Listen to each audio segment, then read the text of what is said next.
Okay, before I start class, let me actually talk about the schedule for the coming week. Uh, I think I posted the announcement on the Blackboard that we're gonna have a test, our second test on Friday next week. So I think the test is um, gonna be of the same format as the first test. So mainly it will cover the materials from chapter 5 to 7. This chapter, okay, chapter 5, 6, and the 7. Um,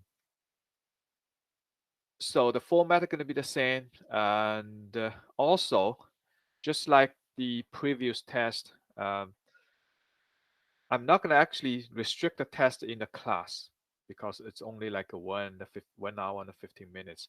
So I'm going to actually make the test open at the 12:30, okay, right after our class.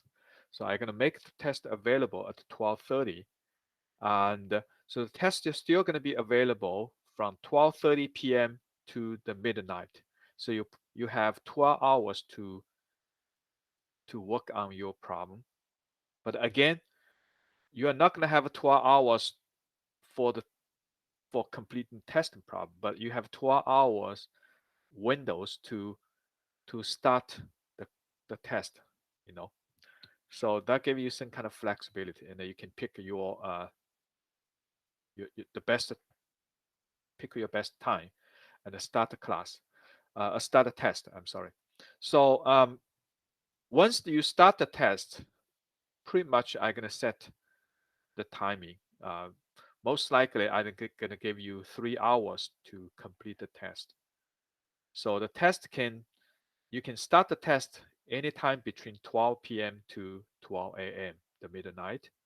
But once you start the test, you're gonna only have 3 hours to complete the test. So that the clock is gonna be tickering.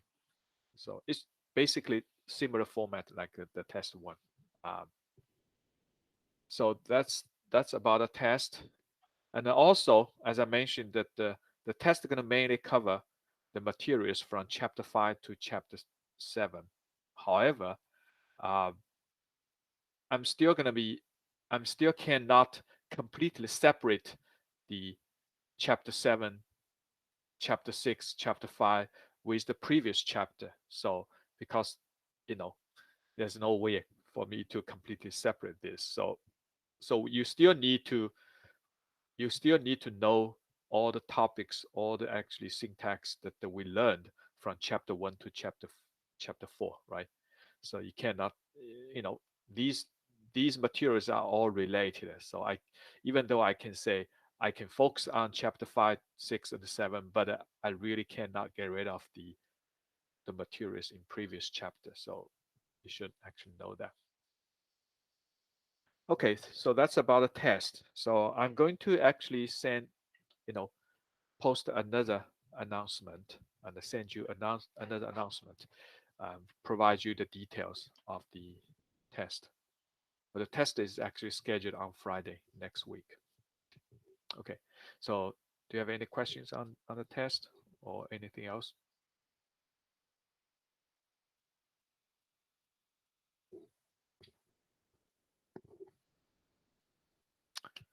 Okay, so let's continue with the chapter 7. So I think we're almost done. So the remaining section, if you read the Zai books, the remaining sections for chapter 7 are mostly the examples, more examples, because they introduce a little bit of concept, but mostly it will give you more like a lot of exercises. So please, if you have time, please try to do all these exercises in Zai books. Okay. So so last time we talked about the one of the um, introduced a special type of classes called the wrapper classes. Okay, so for most of the primitive type, like an integer, double, like the real float point, and various different actually primitive types. And then the Java actually provide a corresponding classes called wrapper classes. Okay. Now, one of the example is like int. So the primitive type for int is, sorry, I need to.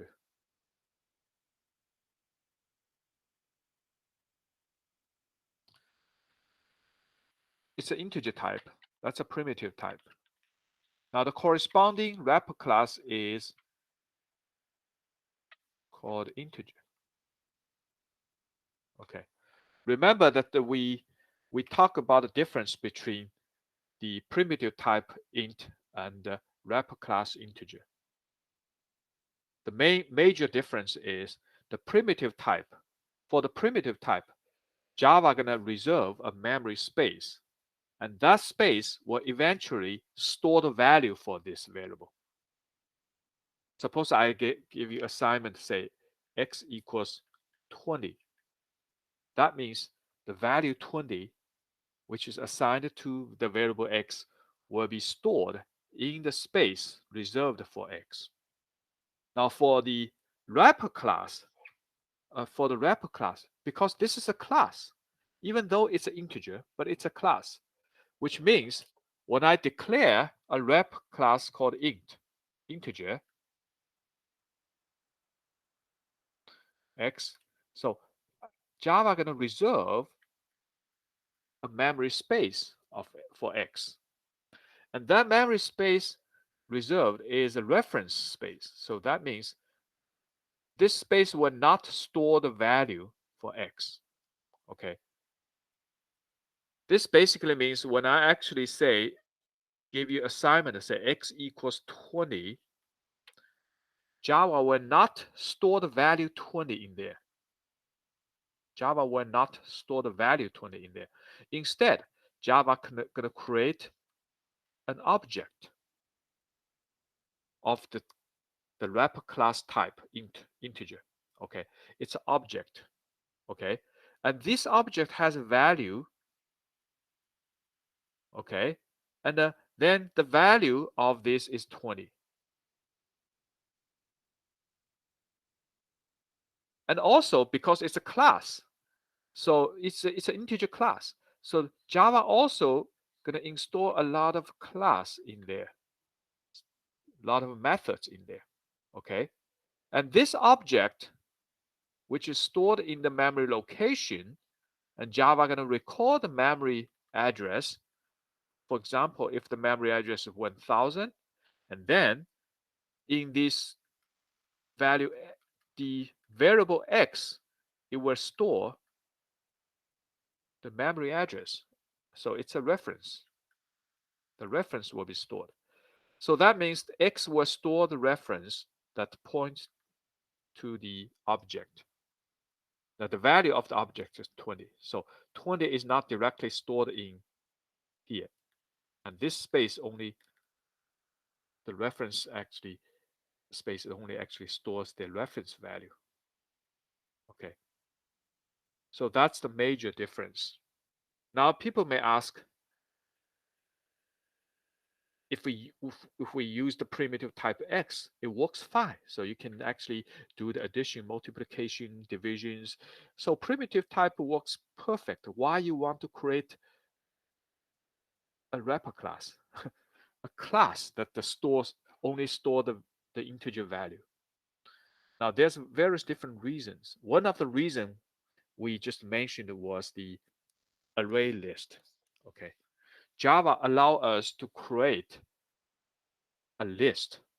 Okay, now using the primitive type, Java actually allow us to create an array, right? So we can define an array. So for example, I want to define an array of integers. So I'm gonna say int square bracket, and then I'm gonna say an array. If I x is array, then the new int, and then I'm going to specify the array size. So if the array contains 20 elements, then I'm going to put the 20 here. Now that's the array for integer. Okay. Now in this case, because when you declare the array for x and also specify the array element, the Java gonna reserve a space for 20 integer type, int type, okay, and point x to the first one, right? Now x is an array. Now, while array actually works fine in many cases, but array is not really flexible because when you declare the array, you have to tell Java how many elements you want to assign to this array. So if you want a 20, then Java going to reserve a space of 20 for this array. Okay. You cannot say, I want to declare an array, but I don't tell you how many elements I'm going to actually store because I want to actually make it flexible, but that's not possible. So you have to specify the array number of elements for this array. Now, if you want to use a variable, variable actually number of elements for the array, you can, but you still need to set up the maximal array numbers, maximum number of arrays. And then you can actually, actually store only part of the array, assign only part of the array elements, not use the full capacity. That's fine. But in any case, that even if you use the flexible number, you use the actually variables as array elements, and then when you declare when Java declare the space, they still need to reserve the maximum number of space, whether or not you're going to use the space. So that's not really flexible. But now ArrayList allows us to create a list, so you can manipulate the list. So you can initially create a list which contains no element. Okay, so there's an empty, it's an empty list. And then you can add element into the list. You can add another element into the list, and you can actually remove the element from the list. So you can actually create a list, and the list is actually very flexible. You can actually, grow it, and also you can remove elements from a list. So that's the major advantage for ArrayList.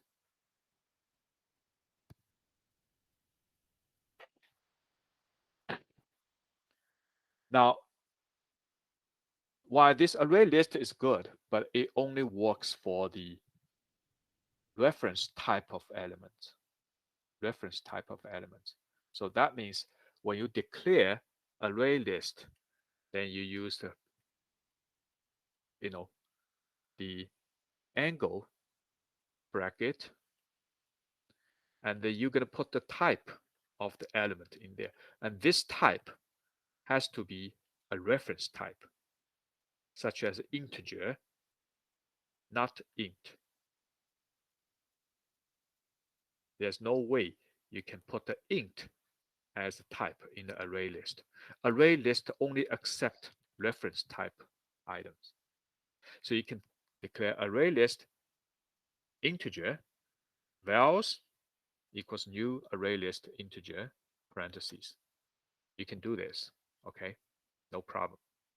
So that way you can create a list of array of integers.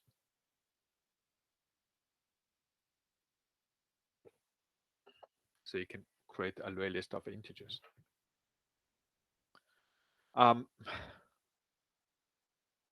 As I mentioned, that the array list is very flexible. So the array list size can grow to contain the desired elements. Okay. Now again, array list does not support a primitive type like int or double with lowercase d. Double with lowercase d, that's a primitive type. Okay. So you have to actually use in this case, if you have to use if you have to create a list of integer, if you have to create a list of double, then you have to use the wrapper class integer, wrapper class double. Okay, you have to use the wrapper class. Okay. Well, I'm apologize that this screen is kind of messy. So I think this is actually a drawback for the remote teaching, because I can only use one screen. I can share only one screen. In the classroom setting, I can use my projector, and also I can use the whiteboard, so I can use this interchangeably. Or I can easily switch the screen back and forth, but not in the remote teaching. So it's kind of messy.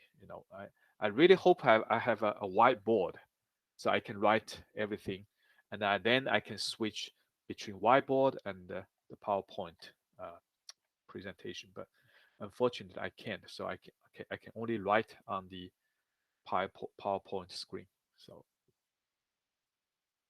now with array list, so then you can create a list of the elements, and these elements should be a reference type.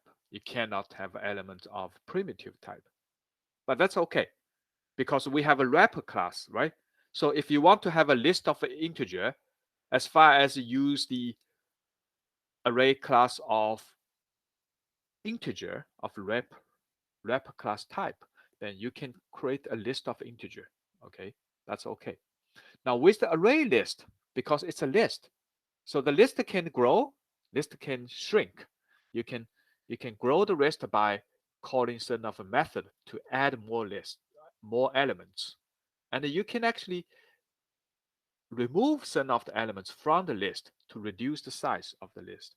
So it's very flexible, and these are the methods that you can use to manipulate the array list. Okay, so the add allows you to add an element, at the end of the list. Okay, if you check the Java array list, you will find out there's a couple of method overloading for add. So you can add, if you add element, then you basically add element at the end of the list. But you can also add an element in the middle of the list. Now, how are you going to do this? You need to specify the index where you want to add an element in, and then the element. So that's kind of method overloading, right? So you depend on the different list of the parameters, you can call different add method for the array list.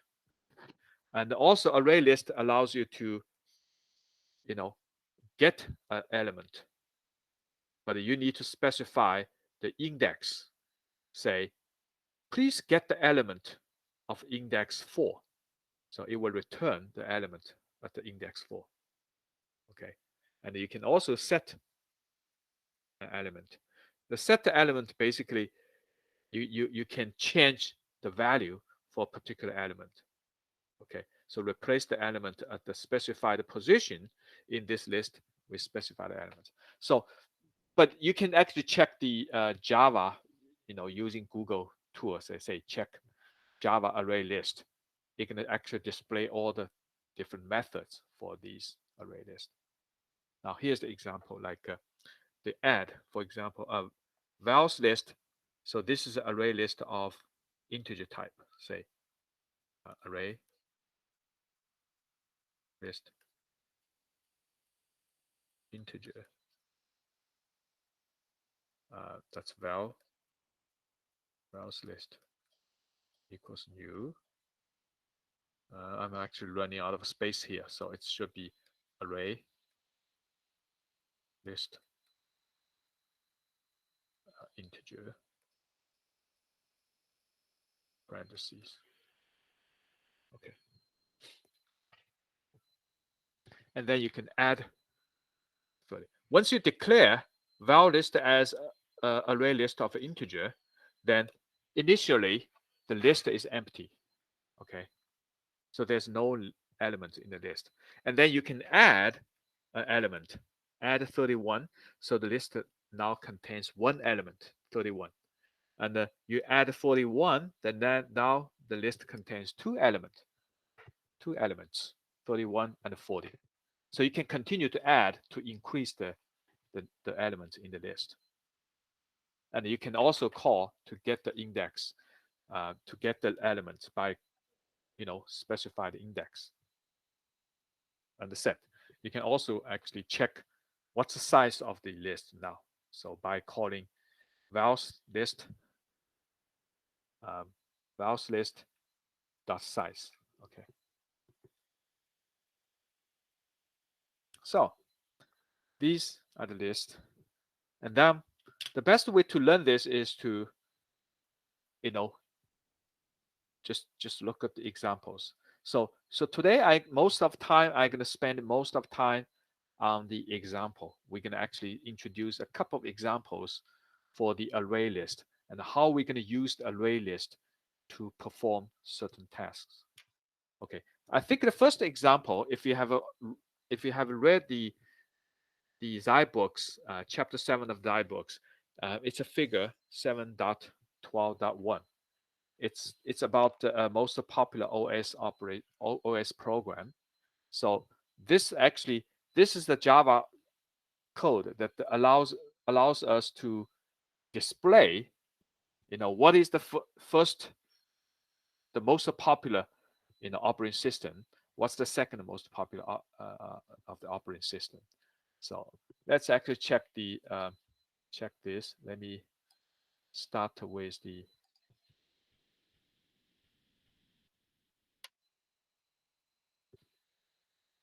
Okay, so this is the REPL I just created. So I actually copy pasted the code into the REPL it.com.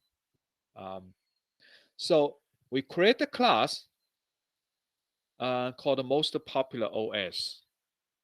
Okay. So this is a very simple class. Okay, there's only one method. Now this method is actually called get number suffix. Okay, what does it do? It basically you provide a number, and it's gonna return with the some kind of what is it called? So if you actually provide a number 1, it's gonna return first. It provided number 2, it returns second. Provided number 3, return third, and provided number 4, return fourth. So it's actually, so you get the number suffix. Okay. So in this method, the get number, it takes the integer number. Okay. So it doesn't matter which number you provide. It's a single digital number. And then inside actually method, you create a string, the array of string. It's called the first three. This is called the first three. So the first string is st. The second string is nd. The third string is rd. It's just basically what does the method do is you import the value, a number, an integer, and then it's going to check what's the value of these integer. What's the value of this integer? If the value is 1, then you're going to actually, so you're going to check the number whether it's between 1 and 3. If the number is 1, it will add the suffix st. If it's 2, you're going to add the suffix nd, so you're going to return second. If it's 3, you're going to add the suffix nd, or rd, I'm sorry. So if the number is imported, okay, so you're going to check, Okay, if the number is greater than 0 or greater than 1, and the number is less than 3, then it's going to return the number itself plus the first 3, which is the string. The index is number minus 1. So that means if the number is 1, the number minus 1 is going to be 0. So if number is 1, it's going to return st. It will actually, so that plus, what is this plus? What is plus sign? It's a concatenation operator. It's a concatenation operator, because even though the first one is a number, but the second one is a string.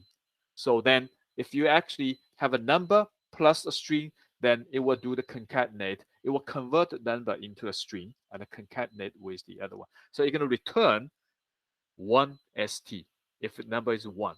If number is 2, you're going to actually concatenate with the first 3. That's the string array. The index is, if the number is 2, the index is 2 minus 1. So the first 3, 1. So that's the second string, right? Which is nd. So if its number is 2, you're going to return 2 nd. Okay. So this basically, just convert the number into, and put a suffix. Okay. Now, if it's not a 1, not 2, not 3, if it's 4, 5, 6, or any number outside this range, then you're going to just simply add th. Okay.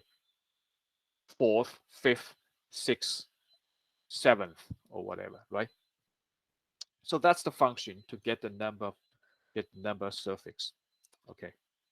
Now, so once we know that function, then let's go back to the main method. Okay. So in this method, we're going to create an array list. We're going to create an array list. So this array list is called operating systems. Okay. So this array list contains the element of string type. Remember, it has to be a reference type. It has to be a reference type. Okay. So the operating system is the array list. Okay. Now,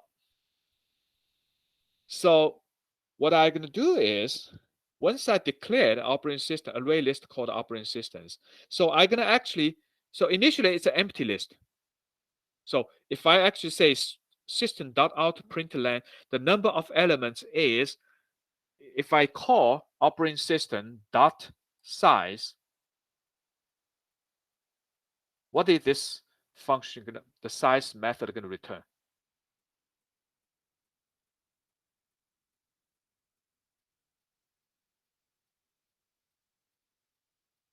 The number of element is for these array list, then the array list and the operating systems dot size. Well, at the moment, there aren't any, right? So will it return 0, or would it return an error? It will return 0, because when I create an array list initially, that array list by default is empty array. Empty array contains 0 elements, so the size is going to be 0. Okay. And then next thing I'm going to do is I call the operating system dot add. That's the method defined for array list, because operating systems is an array list. So it's an instance of array list. So the operating systems dot add. So I'm going to add the first element. I add the first string, which is Windows 10. And then I called add again. I called add again. I called add 8 times, okay, to add 8 elements in the list. So basically, once I complete this add method call add, so the array list operating systems contains 8 elements. The first element is Windows 10. The second element is Windows 7. The third one is Mac OS X. Now, what's the index of Windows 10?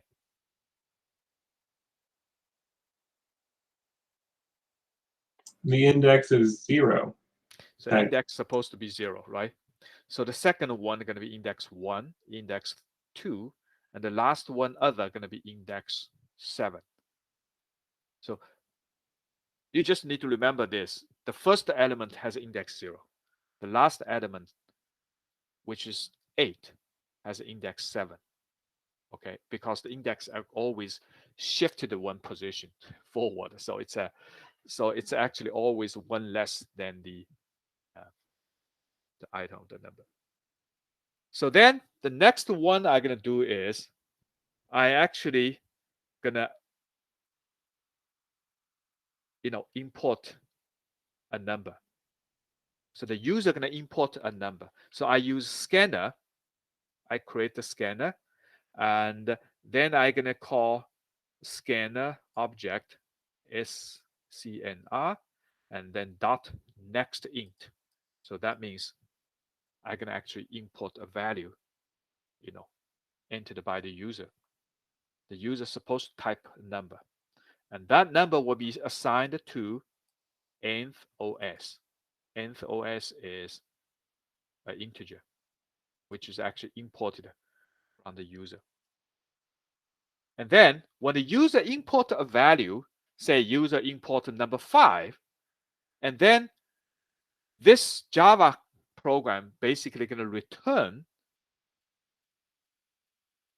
the type of operating system.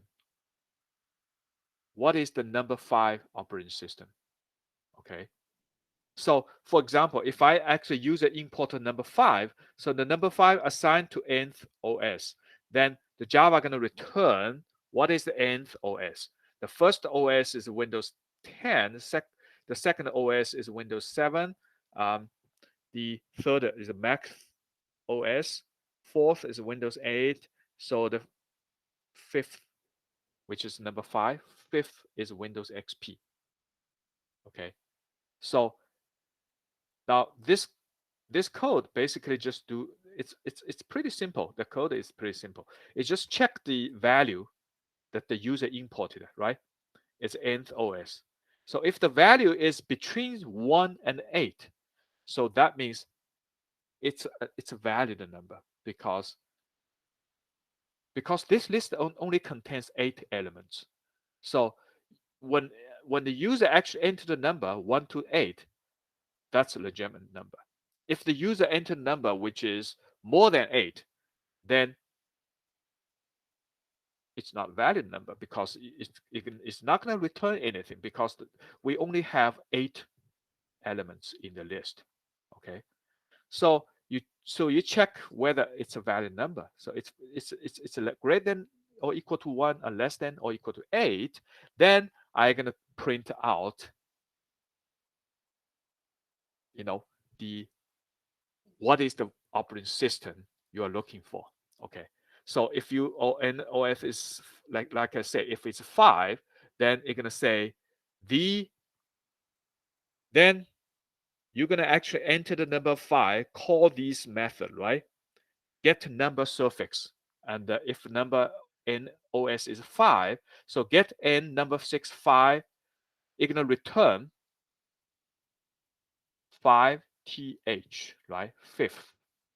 So the print out statement is going to say the 5th most popular OS is, and then you're going to actually print out the 5th operating system in the array list. Okay. Now, if I put 5, the fifth actually operating system in the list is actually, if I put 5, the index is 4. So you have to actually say 5 minus 1 to get the index. And then I'm going to say operating systems dot get. And that's the index number, which is index 4. The index 4 returns the 5th. Index 4 returns the 5th operating system. Okay. Just keep that in mind. It's really not difficult, but it's just a little confusing because they play with the number, because the index and the number always there's a one difference. If it's a fifth number, is actually index 4. Okay. So you're gonna actually do this and return it. So if I run this code, Java C, and so let's see what I'm gonna say. Most popular OS dot Java.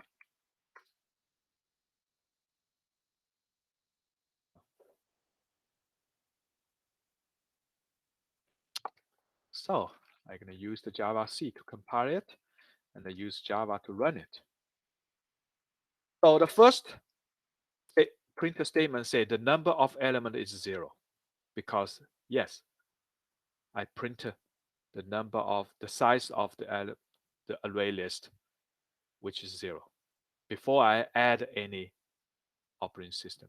So then I add 5 operating system into the operating systems. That's the array list. And then you're gonna say enter n gonna be 1 to 8. So if I put 5, so I'm gonna call these system out, and first check, yeah, 5 actually is basically past the checking, right? 5 is between 1 and 8. So then I'm gonna print out the get number suffix 5. So I'm gonna return 5th. So eventually you're gonna print out the 5th. So that's the return value for the function call, the 5th. The 5th most popular OS is Windows XP. 1, 2, 3, 4, 5. So that's the 5th Windows XP. Okay. So, but when you call the get function, get method for the array list operating systems, you have to, use the index 5 minus 1, okay, to get the 5th, element, to get the 5th actually most popular operating system. Okay. So let's try to run it again. So if I put the 1, first the most popular OS is Windows 10. That's the first one. The index is 0. Okay. Now this way we can actually create a list of elements, and these elements are basically string type, right? Because it's a Windows 10, which is string. Windows 7, it's a string. So I use array list. So I can actually make this list grow. So instead of 1 to 8, I can add more operating system into the list, and then I can just actually change the code correspondingly. So I can actually run the code again. So that's one example of array list.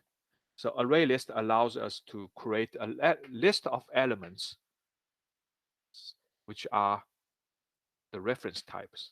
Okay. So that's the first example. Let's just check the next example. Okay. Let's say array list. Let's try another example. Okay. I call it array list example. So this is even simpler example. I just create say array list of integer type. So it's a list. Okay. So then it's a new array list integer. So then I can add 12 to the A list, add 22 to the A list, add 40 to the A list. Now, the good thing about the wrapper class integer is that many times you can use the wrapper class integer just like a primitive type. People may not notice it, because if you declare a wrapper class like an integer x, you can say x equals 20. You can use the x just like a primitive type. You can use assignment, which is typically not the case for general class, but for wrapper class, you can use the you can use the assignment just like using the the primitive type int. So you can just like this. However, but you need to realize the wrapper class is a class. It's not really a primitive type integer. So even though you can still use like an integer, you can do the addition like an integer, but it's still not really an integer. It's actually a class. It's a class which contains a value which is an integer value. Okay, so it's not really an integer itself. It is an object by itself, but that object contains the value, which is the integer type. So because of this, if you declare x as an integer, wrapper class integer, so you cannot compare two wrapper class integer use double equal. So x equal y. This is generally true when you compare two primitive type integers, right? You say x double equal 2. Basically compare x with 2. If x equals 2, then the value is true. If x is not equals to, then the value is false. But you cannot use this for the wrapper class. In wrapper class, if you want to compare two values for the wrapper class, then you have to use a method call. Say x dot equals parenthesis, and you put another wrapper class type of variable. Okay, so here you create a list of integers. So you use the wrapper class integer. Okay, and then so when you add actual 3 elements, you can print a list. Okay, and then you can add another list, another element, but this time I'm not going to just simply call add and put the element. I put the index first and then the element. So you actually add 50 in the index position 1. Okay, what does that mean? So when you add 12, the list contains 12. When you add actually 22, add 40. So the list contains 12, 22, 40. When you add 50 to index 1, so where this number 50 going to be added in the list? It's not going to add at the end of the list. It will be inserted into the list. So where this 50 going to be inserted to? Between the 12 and the 22? Yeah, 12 is index 0. 22 is index 1. So when you add to index 1, that means you're going to be add after the element with index 0. So it's after 12. So 50 going to be add between 12 and 22. Okay. So you're going to add this, and you can verify this. I used a print statement. Okay. And then to make it easier, I can even actually add elements to the list by using the scanner. I can use the scanner. Okay.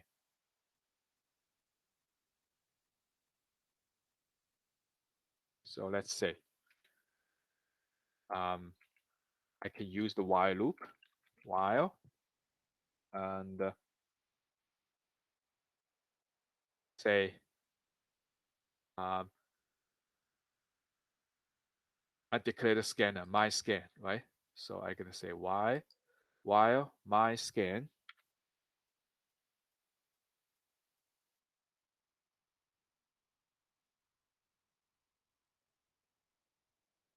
next int.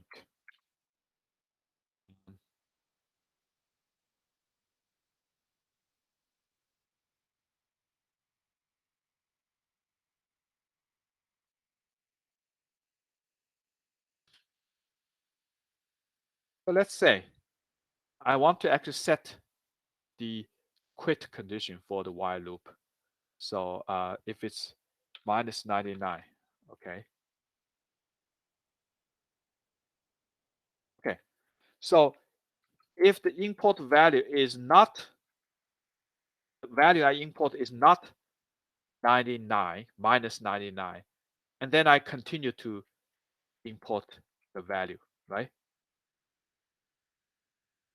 And then I'm gonna actually call the A list add, and then I'm gonna, okay, let me see what should I do? Okay, so I should do this. Okay, so let's say int and my import equals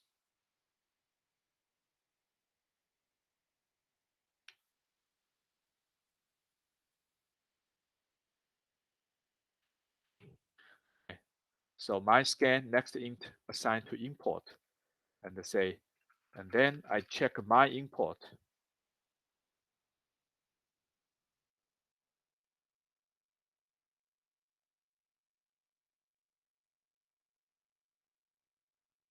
My import is not 99. Okay, so then I int there. Okay, so let's say gonna do this before this.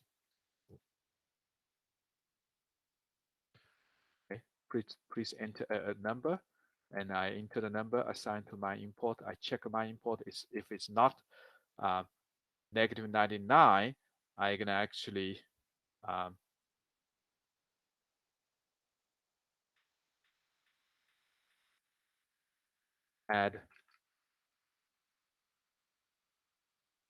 my import into the list. Okay, add my import into the list. Okay, then I'm gonna print out this again. Say print, please enter a number, and then in the while loop, I'm gonna say my import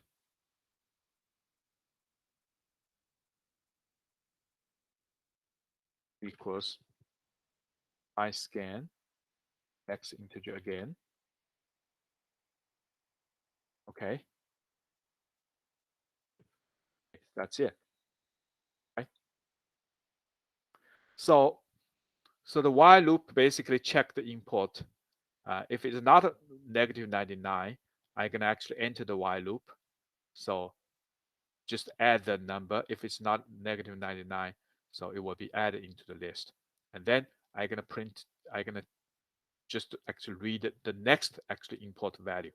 And if the next import value assigned to the my import, now if it's not 99, I'm gonna add there until it is 99. Then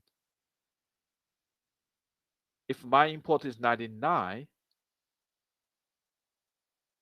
or negative 99, negative 99 not equal to negative 99, that's false. So then I'm gonna quit the while loop. So okay, so this is actually the code I just want to. So first I'm gonna add 3 numbers, add a 4th number, and then the next actually after the first 4 actual elements, I'm gonna use the while loop, use the scanner to import the value. So let's say Java C Arraylist Java. So any questions with this code? Okay, I just try to shrink this so you can see this in the same screen.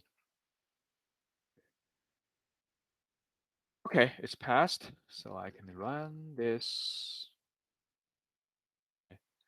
So the first thing you're gonna do is add 3 elements and print the list, right?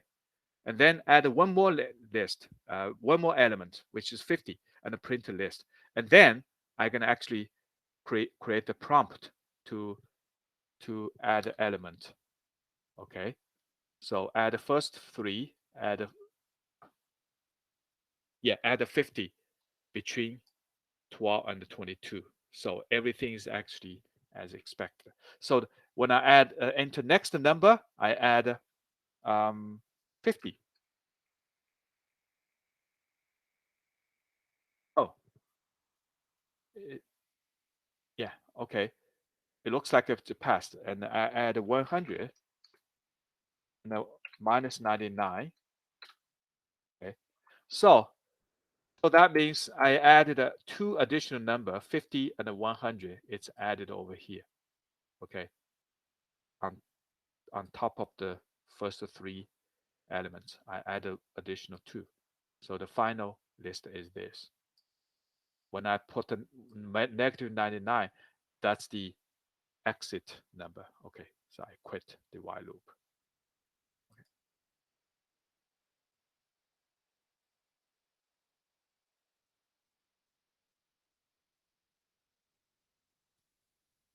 So if I run it again, or I say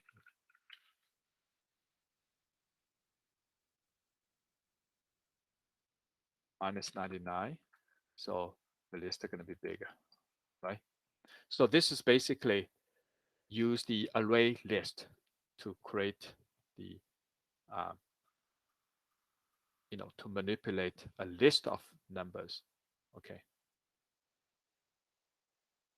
And also, of course, I can, I can actually remove the element, say a list, okay, dot.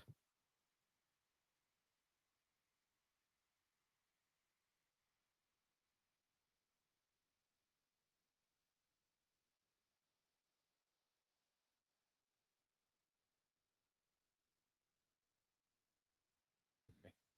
So let's need to.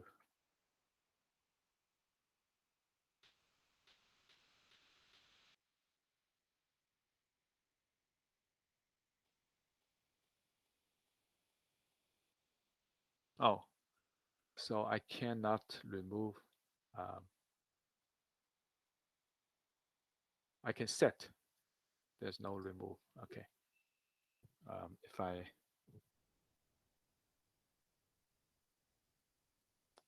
okay, so that's not going to work.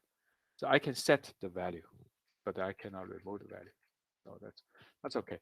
So let's just check these.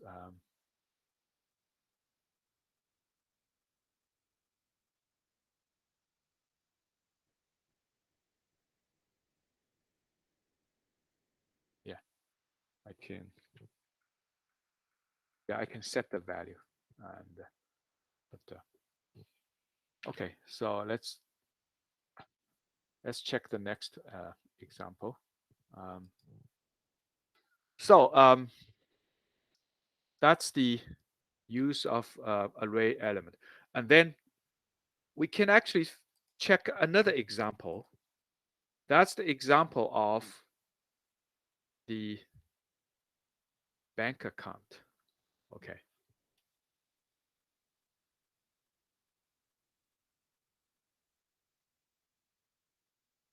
I use my bank account.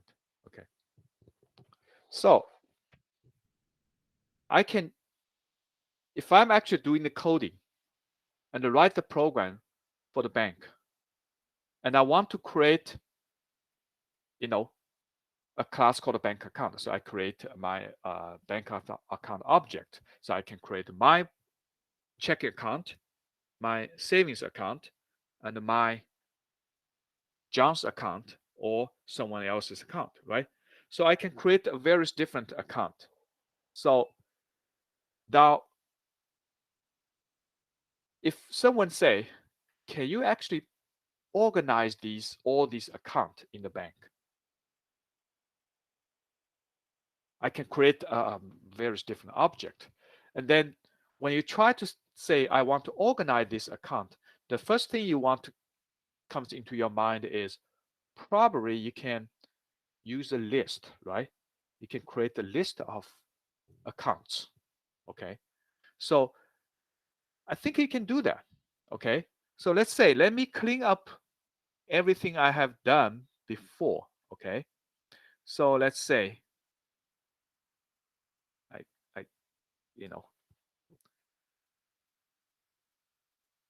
just first just to warm up. So we create a bank account, right? So there are actually field variable, balance, account owner, and account ID, and I create a 3 constructor for the bank account, right? So to use the 3 constructor to create an instance of a bank account. And then I create a method called deposit, withdraw, and also withdraw and set account owner, get balance, get account owner, and also I create a method called transfer. So I can transfer the amount from one account to the other. And also I create a method called my get account info, in which I can return account owner and also, an account balance. So I can create these things. Now, so in the main method, I create another class called my bank account main, and I define a main method in here. Okay. Now in the main method, I want to organize these accounts. So I want to use the array list. Now this time, I'm gonna create an array list of not integer, not string, but a bank account. Okay. So it's a list of all the bank account. So I'm gonna say account list. Okay, I call it account list, and okay, it's called new. It's basically the syntax. So I just say bank account.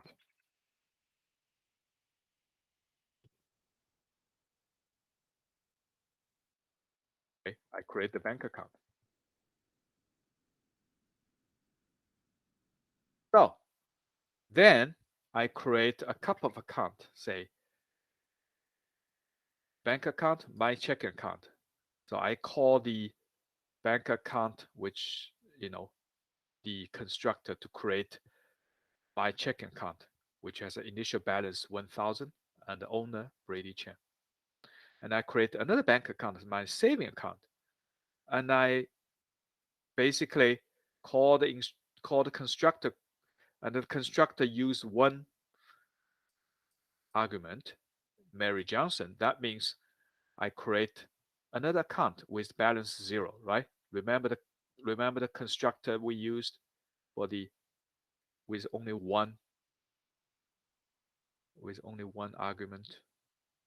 So yeah, owner name without balance, so that I set the initial balance to 0. Okay, so I can create another account. I create John's account and use the default balance. Use the default constructor. So default constructor basically means I'm gonna assign the balance to 0. I'm gonna assign the owner name to John Doe, right? Okay. So, and what I'm gonna do is I'm gonna add all these 3 accounts into the account list I just declared. So what are you gonna do? You're gonna call add, right? So the first account is my checking account.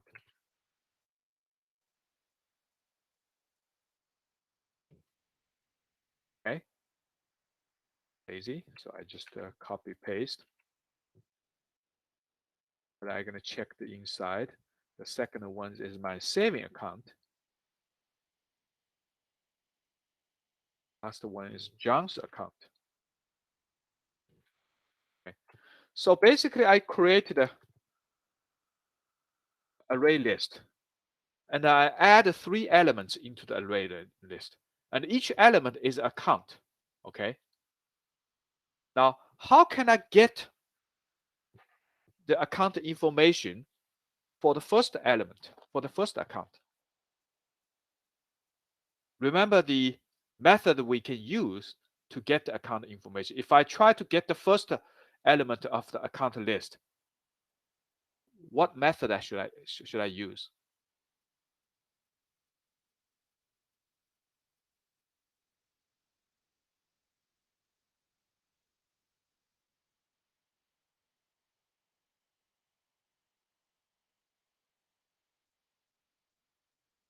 Let's say I want to say system.out.println,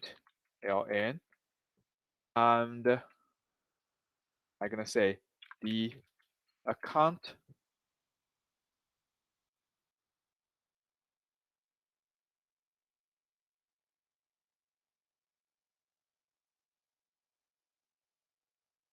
B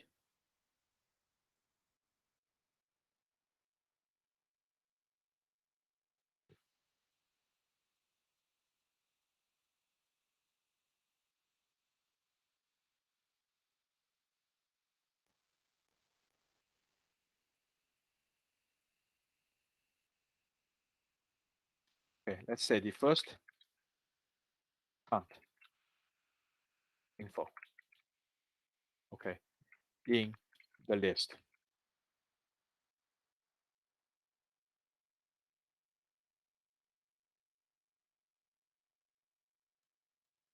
The first account info in the list.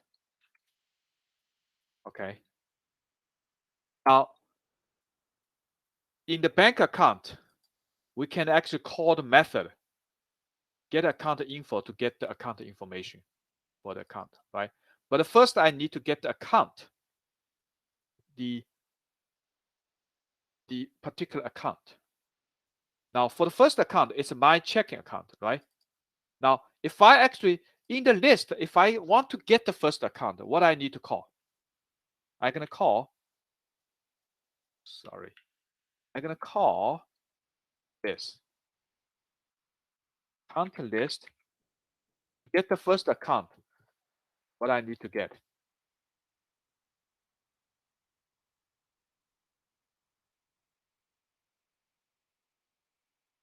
And I call get, and what I need to put in there.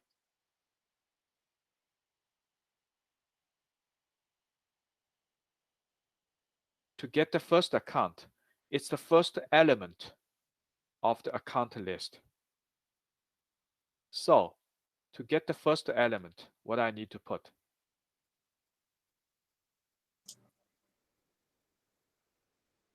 Zero? The index, right? The index is 0.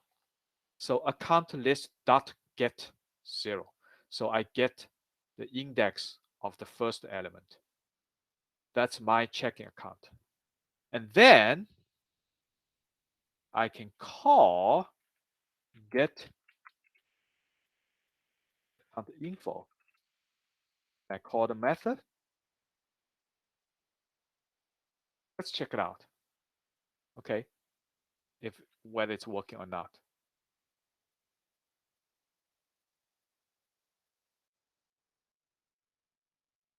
My bank account info, bank account main Java. Okay, I just compile it. Whoa, gave me a lot of error message. Says my bank account info Java 3 error cannot find a symbol. Okay. Now what's the problem? I know what's the problem. What do you think? I used array list, but I need to import. Okay. I need to import what I need to import.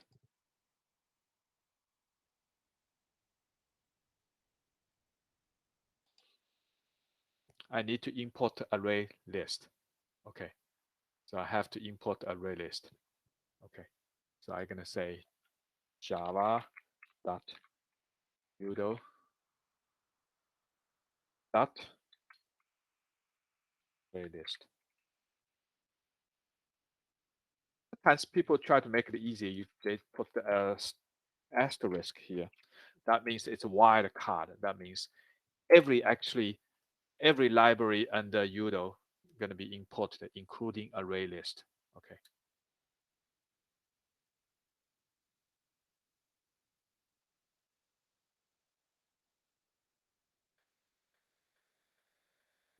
I still have one error message, but not the 15. Okay. System out dot print.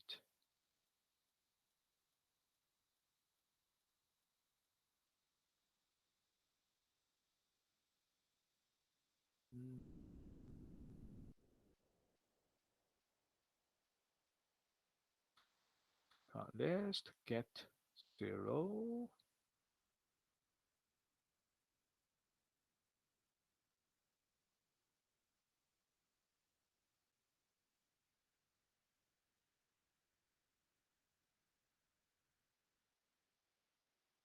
Void type is not allowed here.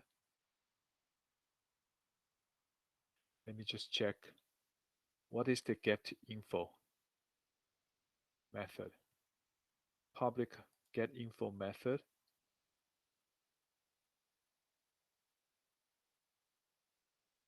Oh, I understand it now. So I cannot, because I have to actually put the return value. So that's okay. So let's say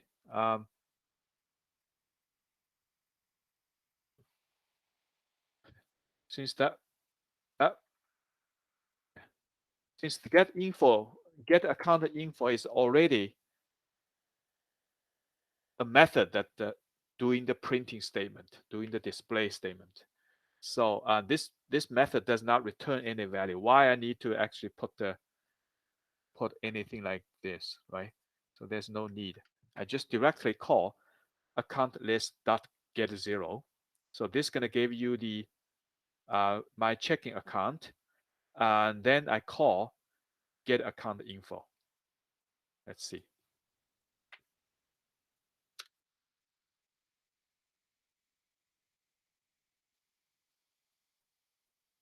Perfect. So then I'm gonna run this method. Okay, so this game gave you the my bank account main account owner Brady Chen, account balance 1,000. Yes. Okay. So this is actually it's a printer statement in the get account info, which is actually in here. Okay. Get account info. So account list dot get 0 is the same as my checking account. Okay.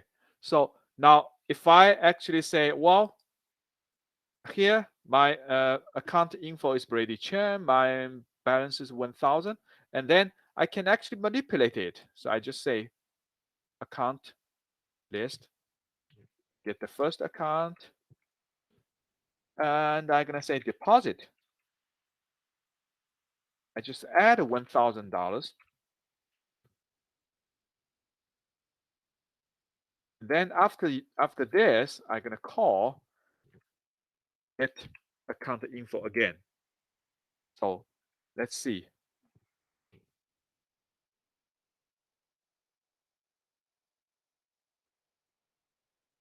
So let's say I just say print system dot out dot print 9 after deposit.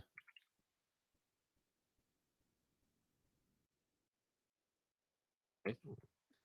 So let's compile it again. Let me actually clean up everything. Just move to the top.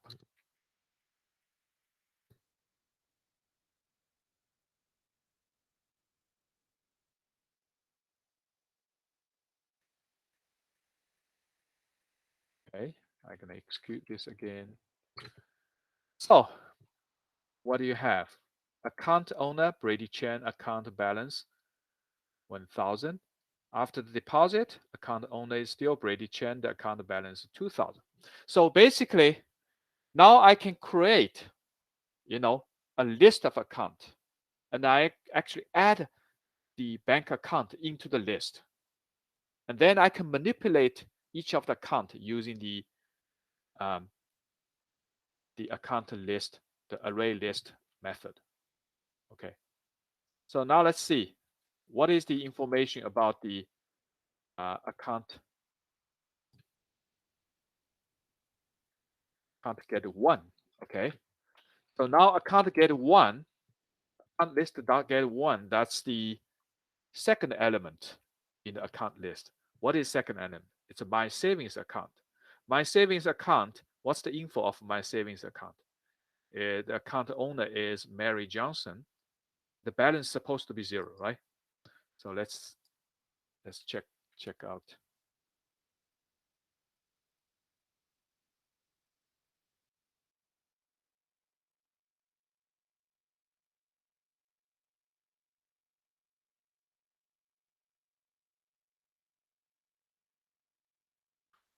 Why it's so slow? I don't like it. Oh, here. Although the university Wi-Fi had been slowing down 2 days ago. Oh, really? From what I remembered. Okay, so let's do. Okay, so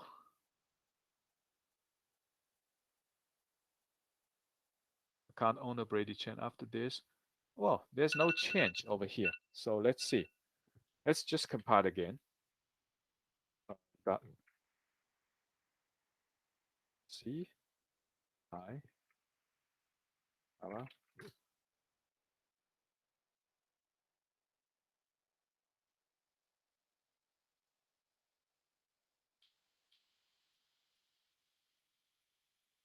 So I actually just add these get one. So get the information of the second account. So I have first Brady Chen's account. After deposit, I got 2,000. And then the account owner is Mary Johnson. The account balance is 0, 0. So that's this account one. So basically, I can create array list. And the element of the list is bank account, an object of the bank account. So I can create like a 1,000, 2,000 bank account and put each of the account in a list. So I can manipulate the list. Okay. So this is actually the idea of using the array list. So it's very flexible. Okay. I think that's pretty much all for today. So do you have any questions? So I think on Monday, we're going to continue to finish up the remaining part for the chapter 7, but there's no much new material I want to cover. Mostly it's just a whole lot of exercises, because you have to do the exercises to, to familiar with the topics. Most of the concepts, they are pretty simple. And then also on Monday, we're going to start the next topic. That's in chapter 10, so which is the inheritance. So we're going to continue to talk about a class, and we're going to talk about a derived class. Okay. Okay, I think that's pretty much all for today. See you later. Okay. Thank you, Professor. Have a good weekend. Have a good weekend. Thank you.